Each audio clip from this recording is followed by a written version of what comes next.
నువ్వంటే ఆ పిల్లకి ఇష్టమేరా ప్రసాద్. ఇష్టమేరా, కానీ ప్రేమించేంత ఇష్టమా అని.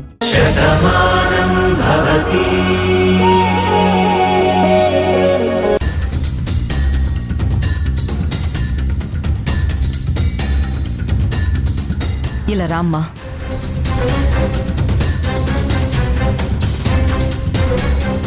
ఏంటమ్మా, వెళ్ళిపోతున్న వాళ్ళని ఎందుకు ఆపావు? ఈ ఇంటి నుంచి ఒక ఆడపిల్ల వెళ్ళిపోతుంది, పైగా గర్భవతి. తననలా ఒట్టి చేతులతో పంపించడం నాకు ఇష్టం లేదు. అందుకే మంచి ముహూర్తం చూసి రాధకి సీమంతం చేసి పంపిద్దాం. అదే కీర్తి గురించి చెప్తున్నాను. అంతవరకు మీరందరూ ఇక్కడే ఉండండి. అమ్మా, ఎందుకమ్మా? తనేం మన ఇంటి మనిషి కాదు, మన బంధువు కాదు, ఎవరో పరాయి వాళ్ళ మనిషి. తెలియక రాదా అనుకొని మన ఇంటికి తీసుకొచ్చాం. ఎన్ని రోజులు నెత్తి మీద పెట్టుకొని చూసుకున్నాం కదా, ఇంకా ఎందుకు ఇవన్నీ? వాళ్ళ అమ్మాయిని వాళ్ళు తీసుకువెళ్తున్నారు, నువ్వెందుకమ్మా ఆపడం? అవునమ్మా, ఇప్పుడు అవన్నీ ఎందుకు? ఏంటక్క, అమ్మ నిర్ణయం తీసుకున్నాక నువ్వెందుకు అడ్డు చెప్తున్నావు? అవును జయ, తను రాధ కాకపోయినా ఇన్ని రోజులు మన ఇంట్లోనే ఉంది. ఈ ఊరికి ఈ ఇంటికి ఎంతో మంచి చేసింది.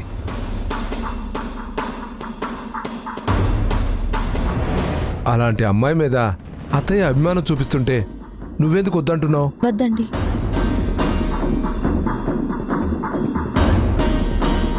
నేను ఇక్కడ ఉండకూడదు అన్నది మీ నిర్ణయం, వెళ్ళిపోవాలన్నది మీ భావన. నన్ను వెళ్ళనివ్వండి. నువ్వు రాధగా ఉన్నప్పుడు నేను ఆ తీర్పు చెప్పాను. ఆ తీర్పు ప్రకారం నువ్వు వెళ్ళిపోవాలి అని నిర్ణయించుకున్నావు. కానీ ఇప్పుడు నువ్వు రాధవి కాదు, నువ్వు కీర్తివి. కడుపుతో ఉన్న ఆడపిల్ల ఈ ఇంటి నుంచి వెళ్ళేటప్పుడు సంతోషంగా పంపించడం మా బాధ్యత. అందుకే నీకు సీమంతం చేసే పంపించాలని నిర్ణయించుకున్నాను.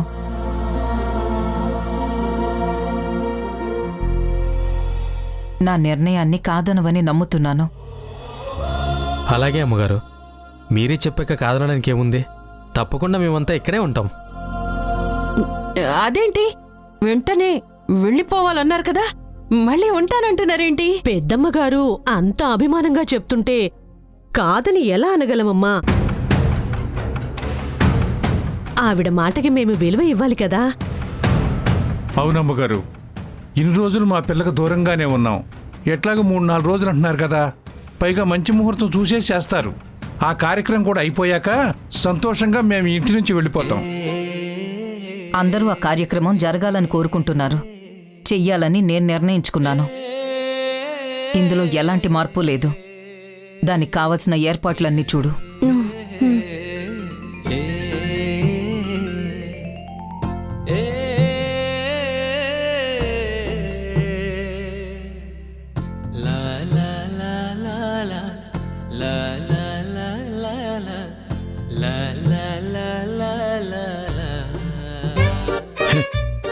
రండి, ఇంత పెద్ద ఇంట్లో మనకి ఇంకా 4 రోజులు ఉండే అవకాశం దొరికింది. ఈ అవకాశాన్ని సద్వినియోగపరచుకోవాలి.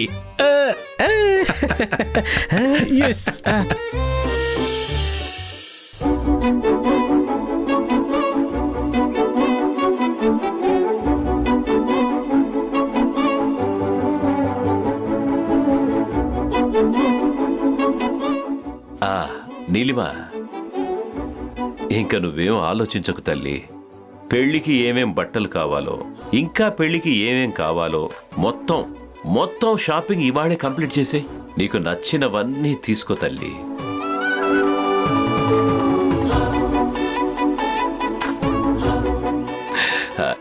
ఏం బాగుంటాయో అవి నువ్వు సెలెక్ట్ చెయ్యి. ఏం బాబు, అంతేగా? మమ్మల్ని ఇంత సరదాగా తీసుకెళ్తుంది మీరే కదా మావయ్య. అన్నీ మీరే సెలెక్ట్ చేస్తే బాగుంటుంది, మీరే చేయండి. భలేవాడివయ్యా. షాపింగ్ అంటే నేను తీసుకెళ్తున్నాను గాని ఇప్పుడు ట్రెండ్ ఎలా ఉందో నాకేం తెలుసయ్యా.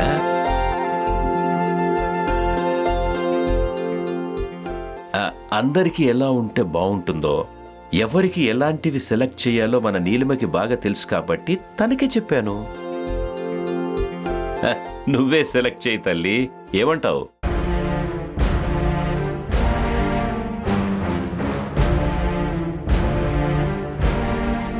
అమ్మా నీలిమా. నీలిమా, నీలిమా, ఏంటి కార్తీక్? అదేంటి మావయ్య నీతో మాట్లాడుతుంటే నువ్వేంటి ఆలోచిస్తున్నావు? హా,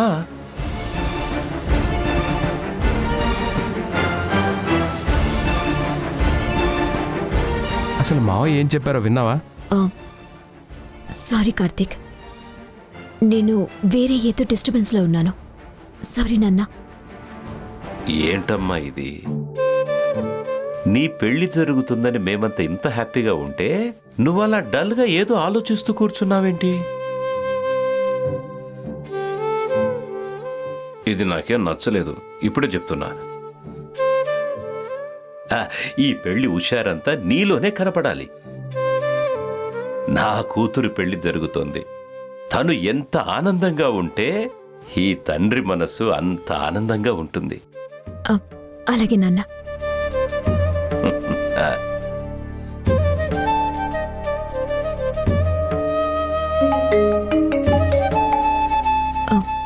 హలో మేడం, నేనే మాట్లాడుతున్నాను. చెప్పు. మీరు చెప్పినట్టుగానే అజయ్ గురించి ఎంక్వైరీ చేశాను మేడం. వాడు మీ గురించి చాలా చోట్లకు వెళ్ళి అన్ని విషయాలు తెలుసుకుంటున్నాడు. మరొక ముఖ్యమైన విషయం ఏంటంటే ఆ ఫేక్ బాడీ గురించి కూడా వాడు ఎంక్వైరీ చేశాడు మేడం. అన్ని సంగతులు వాడు చాలా డీటెయిల్డ్గా తెలుసుకుంటున్నాడు మేడం. మీరు కొంచెం జాగ్రత్తగా ఉండడం మంచిది మేడం. ఉంటాను మేడం. అలాగే. ఎవరు నీలిమా? ఆఫీస్కి వెళ్ళి కార్తీక్. ఒక చిన్న హెడేక్ ఉంది, దాన్ని సాల్వ్ చేయాలి. లేదంటే చాలా సమస్యలు వచ్చేలా ఉన్నాయి.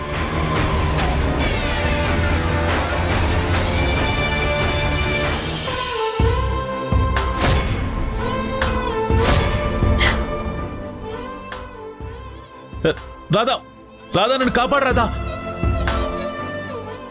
అసలు ఎలాంటి ప్రదేశానికి తననెందుకు తీసుకొచ్చావు మావయ్య? ఒకప్పుడు నేను రాధా ఇక్కడికి వచ్చినప్పుడు ఇలాగే అనుకోకుండా ప్రమాదం జరిగింది.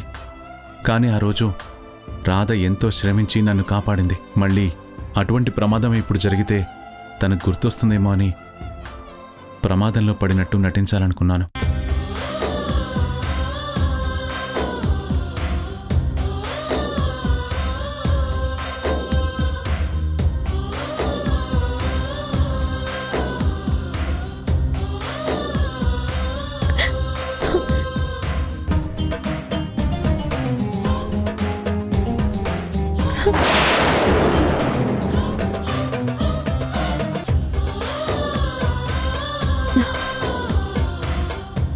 ఏంటి మురారి గారు, నేను కాదని తెలిసింది కదా, ఇంకా ఎందుకు నా కంట్లో కన్నీళ్లు చూసి మీరు బాధపడుతున్నారు? చూసావా, ఇప్పటికీ నువ్వు నా రాధవి కాదు అంటే నా మనసు నమ్మడం లేదు. కానీ సాక్ష్యాలు నేను కీర్తిని చూపిస్తున్నాయని మీరే నాతో చెప్పారు కదా. కానీ నా మనస్సాక్షి నువ్వు కీర్తి అంటే నమ్మటం లేదు. నా రాధగా ఉంటేనే బాగుంటుంది అనుకుంటుంది. మనం కోరుకున్నది జరిగితే జీవితం ఎందుకు అవుతుందండి?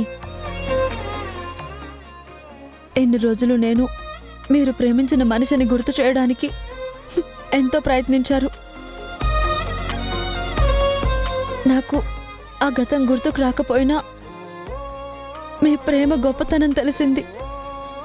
నా నుంచి దూరమైన నీకు ఏం జరిగిందో అది తెలుసుకోవాలని ఆలోచించానే తప్ప అసలు నువ్వు నా రాధవే కాదు అని ఎప్పుడూ ఊహించలేకపోయాను. అయినా నా అంత దురదృష్టవంతురాలు ఈ ప్రపంచంలో ఎవరు ఉండకూడదండి. నువ్వు ఇలా మాట్లాడితే నాకు మరింత బాధగా ఉంటుంది రాధా. చూసారా, నన్ను ఏ పేరుతో పిలవాలో తెలియక మీరెంత ఇబ్బంది పడుతున్నారు. కానీ ఒకటి నిజం, ఎవరైనా తన పేరు తెలియకపోయినా ఊరు తెలియకపోయినా బతకగలరు. కానీ తను ఎవరు అనేది తనకే తెలియకపోతే ఆ బ్రతుకు ఎంత నరకంగా ఉంటుందో అనుభవిస్తున్న నాకు తెలుసు. లేదు, నువ్వు రాధే అయితే నీ మీద నాకు ప్రేమ ఉంటుంది. కాదు, నువ్వు వేరే ఎవరైనా నీ మీద నాకు గౌరవం ఉంటుంది. అందుకే మాకు దూరం అవుతున్నామని బాధగా ఉన్నా నువ్వు ఎక్కడున్నా బాగుండాలనే నేను కోరుకుంటాను. నువ్వు బాధపడితే మాత్రం నేను తట్టుకోలేను. ఇప్పుడు నాకు నిజంగా ఒకటి అనిపిస్తుంది. నేను మీ రాధనైతే ఎంత బాగుండేదో అని. ఏ ఆడపిల్లైనా తనకంటే ఎక్కువగా తనని ప్రేమించేవాడు రావాలని కోరుకుంటుంది. ఆ విషయంలో రాధ ఎంతో అదృష్టవంతురాలు. అలాంటిది తను మీకు ఎందుకు దూరమైందో నాకు అర్థం కావడం లేదు. అదే కదా నాకు అర్థం కావడం లేదు. నేనే తన జీవితం అంది. ఈ ఊరిని ఎంతగానో ఇష్టపడింది. మా అందరినీ తన ప్రాణం కంటే ఎంతో అభిమానంగా చూసుకుంది.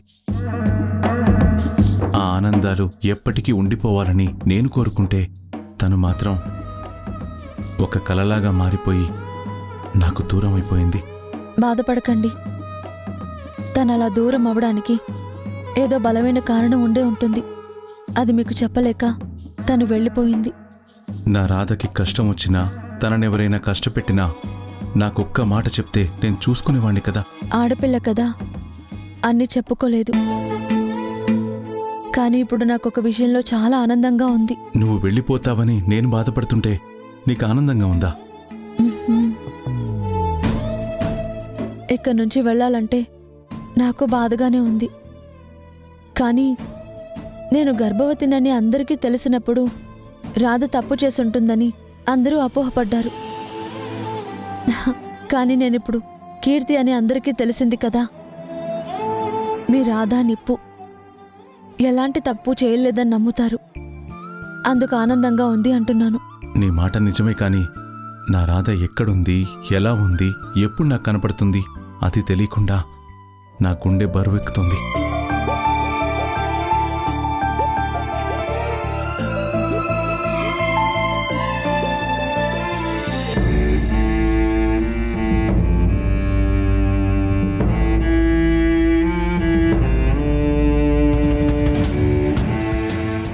ఏమ్మా, బాగున్నావా? బాగున్నాను సార్, మీరెలా ఉన్నారు? నీలాంటి వాళ్ళకి ఇల్లు అద్దెకిచ్చి నేనెలా బాగుంటానమ్మా? అదేంటి సార్ అలా మాట్లాడుతున్నారు? మరి ఇంకెలా మాట్లాడాలమ్మా? అద్దె 2 నెలల ఆలస్యమైతే ఇంత నిష్ఠూరంగా మాట్లాడతారా? చూడమ్మా, నేనేం కోటీశ్వరుని కాదు. ఒకదాని మీద డబ్బు రాకపోతే బ్యాంకులో బోల్డ్ బ్యాలెన్స్ ఉంది, వచ్చే ఆదాయం గురించి ఆలోచించనక్కర్లేదనుకోవడానికి. కష్టపడి 4 ఇళ్ళు కట్టుకున్నాను.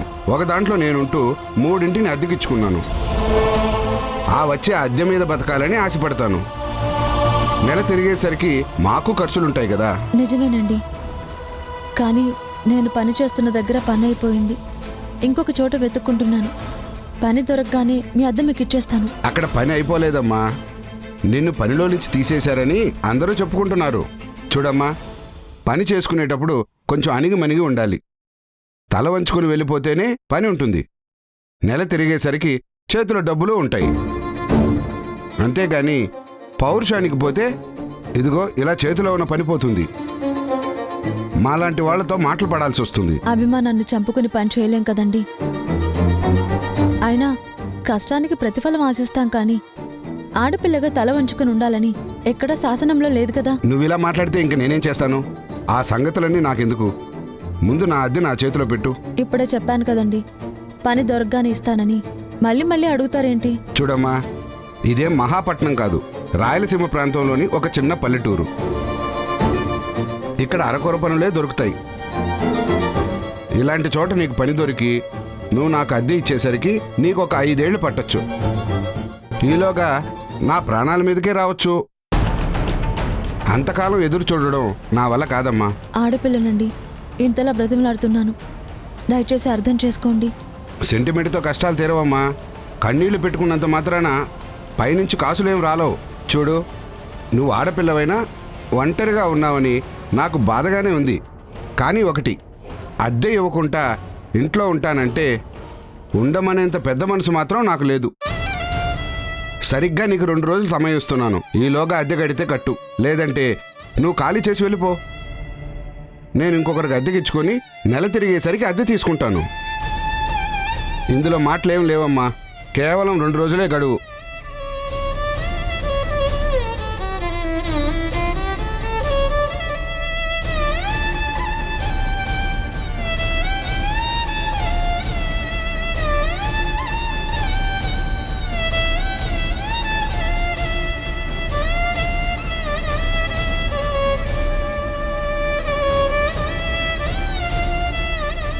చూసావా మురారి, నీ నుంచి దూరం అయ్యేసరికి నీ రాధ పరిస్థితి ఎలా మారిపోయిందో.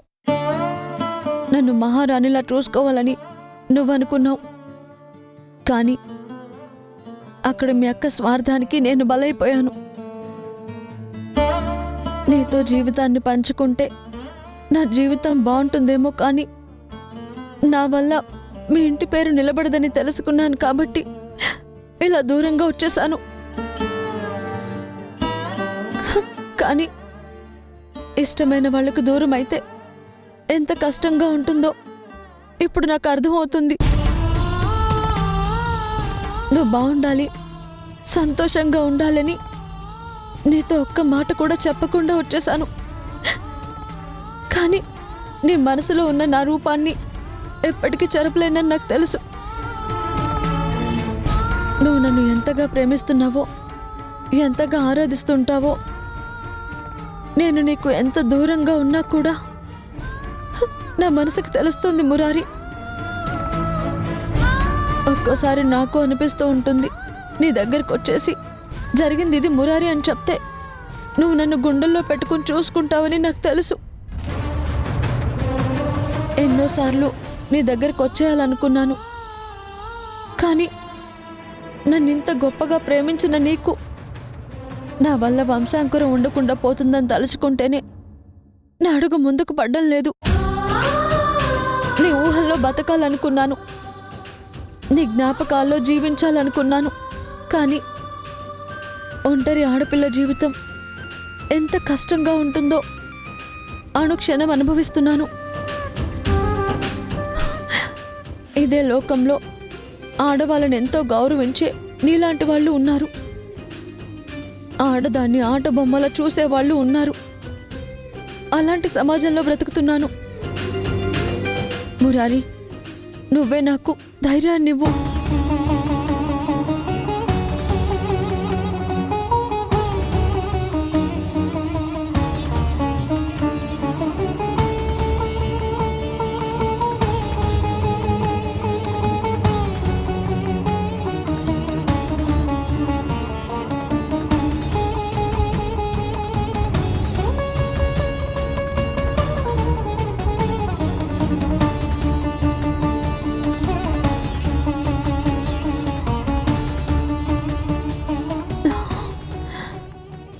చూసావా మురారి, నీకిష్టమైన పరమాన్నం చేద్దామనుకున్నాను, కానీ ఈ పూట కూడా ఇంట్లో బియ్యం లేవు. నేనెలాగో పస్తులుండాలి. నిన్ను కూడా ఈరోజు పస్తులు పెడుతున్నాను. నన్ను క్షమించు.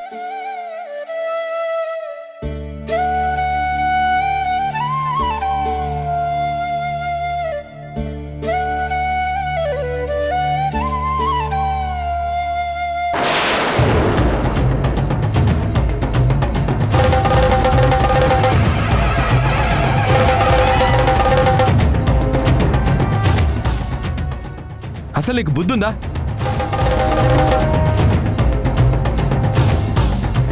కారు కట్టంగా నిలబడ్డావు. నేను బ్రేక్ వేశాను కాబట్టి సరిపోయింది, లేదంటే ఈ పాటికి నీ ప్రాణం గాల్లో కలిసిపోయి ఉండేది. మీరందరూ మంచివాళ్ళు సార్, ఎదుటి వాళ్ళు బాగుండాలని కోరుకుంటారు. అందుకేగా శత్రువుని కూడా ఇంటి మనిషిగా చూస్తున్నారు. మీలాంటి మంచి వాళ్ళకి చెడు జరగకూడదని ప్రాణాలకు తెగించిక్క నిలబడ్డాను.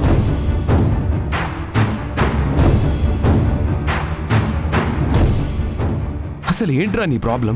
నువ్వు జైలు నుంచి బయటకు వచ్చావు, నీ బ్రతికేదో నువ్వు బ్రతకడం మానేసి మమ్మల్ని ఎందుకు టార్చర్ పెడుతున్నావు? నేను వాసుదేవరావు గారితో మాట్లాడాలి. ఆ అవకాశం నాకు మీ ఇంట్లో దొరకడం లేదు. అందుకే ఇలా రోడ్డు మీద దారికి అడ్డంగా నిలబడ్డాను. దయచేసి నన్ను మాట్లాడనివ్వండి. ఇప్పుడు ఏమీ నువ్వు మాట్లాడాల్సిన అవసరం లేదు. నీ మాట వినిపించుకోమని ఆ ఇంట్లో అందరూ చెప్తున్నారు కదా, మళ్ళీ ఎందుకు ఇలా పదే పదే వేధిస్తున్నావు? నీ నిజ స్వరూపం బయట పెట్టడానికే ఇదంతా చేస్తున్నాను. నీకు మాట్లాడే అర్హత లేదు. నేను మాట్లాడాలనుకుంటున్నదే దేవుడి లాంటి వాసుదేవరావు గారితో. అది కాదు. నువ్వు ఆగమ్మా. ఏదో చెప్పాలంటున్నాడుగా, నాతోనే మాట్లాడాలంటున్నాడుగా. అతనేం మాట్లాడాలనుకుంటున్నాడో చెప్పని. నువ్వు చెప్పు. ఏంటి మావయ్య వీడితో మీరు మాట్లాడేది? అసలు వీడి వల్లే కదా జైల్లో అంత నరకం చూసింది. అవును నాన్న, ఇప్పుడు మీరు ఎవరి మాట వినొద్దు. చూసారా సార్ ఎలా భయపడుతోందో? తప్పు చేయకపోతే ఆ భయం ఎందుకు? అమ్మా నీలిమా, ఏదో చెప్పాలనుకుంటున్నాడుగా, ఆపితే మనదే తప్పు అవుతుంది. చెప్పని ఏం చెప్పాలనుకుంటున్నాడో నువ్వు చెప్పు. మీ పాదాల సాక్షిగా చెప్తున్నానండి, మీ కూతురు భాను చనిపోలేదు.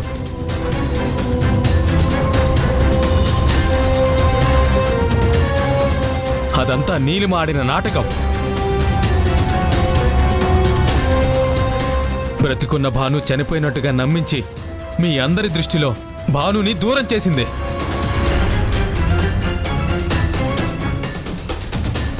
ఆ ఇంట్లో నీలిమ తిష్ట వేయడానికే నిర్ణయించుకుంది. ఇది నిజం సార్.